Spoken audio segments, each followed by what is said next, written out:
I am Ferdinand Marcos, and I am the President of the Republic of the Philippines.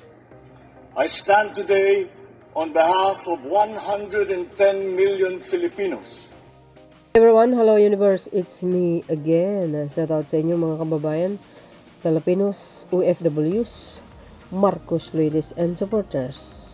How are you all, mga friendsy? Naks naman guys. Shout out sa inyo mga bes, March 27, 2026. Ay guys, mayroong sinabi dito si Ombudsman Remulla, medyo nako amla ha. Mag-ayos-ayos kayo dahil kung hindi, anong sabi? Basahin natin guys ha. Sabi po dito ng Abante News Online, hindi Abante TNT, tunay na tabloidisya.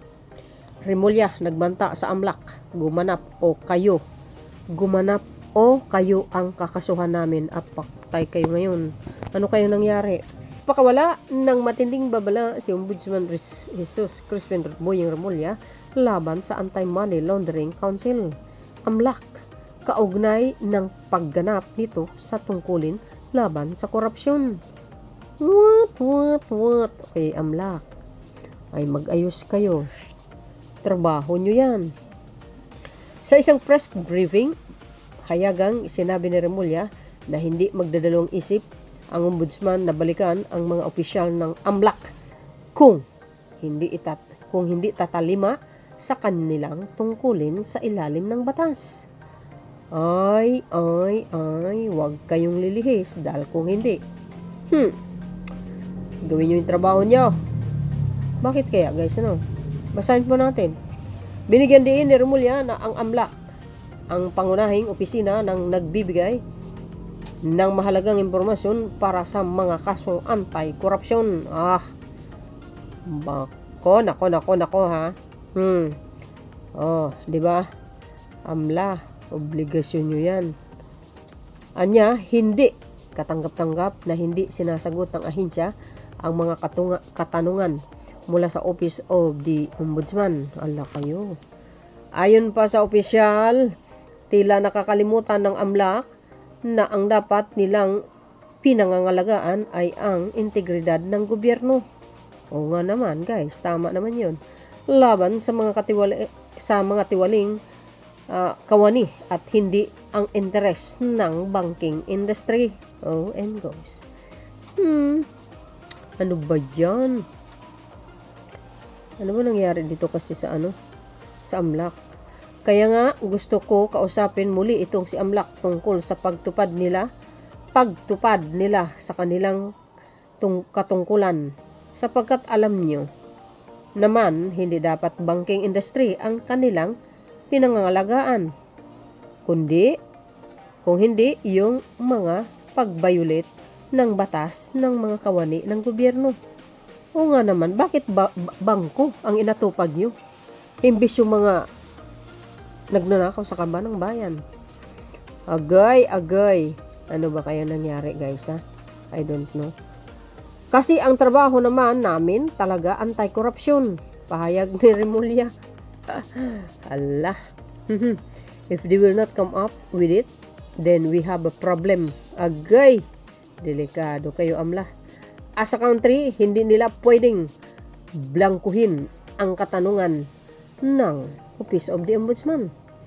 Dapat gumanap sila kung hindi sila mismo ang kakasuhan namin. Hala kayo. Nako po, dagdag niya. Matapang na ombudsman to guys Ganito dapat Walang kinatatakutan. Walang sinasanto. Pag nagkasala, sigurado utas ka sa batas. Sinabi rin ni Remulla na mayroong conflict of interest sa loob ng AMLA. Agay! Yan ang mga sinasabi natin Oy AMLA, baka gusto nyong makulong.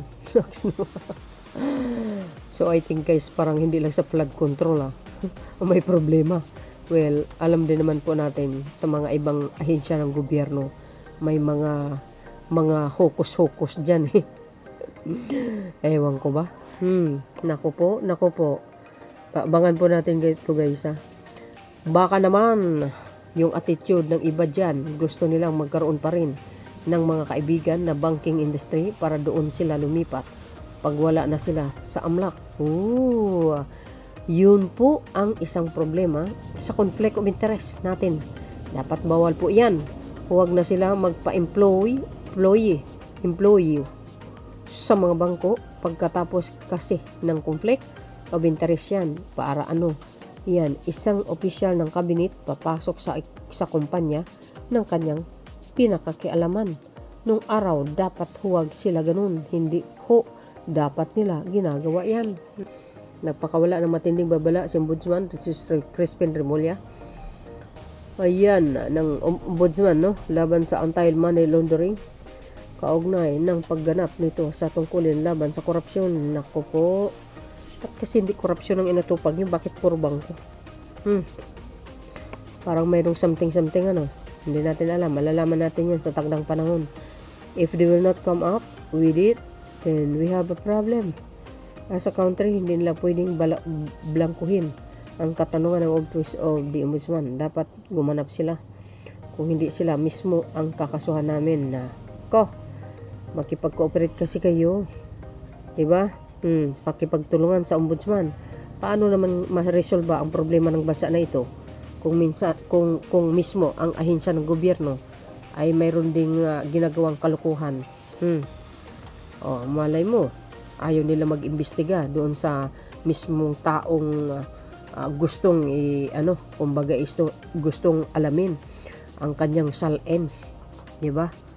Mamaya na malay natin, baka mamaya yung tao na yun nag-drop ng 1 million, 2 million. Sasabihin na, AMLAC, huwag nyo kami imbestigahin.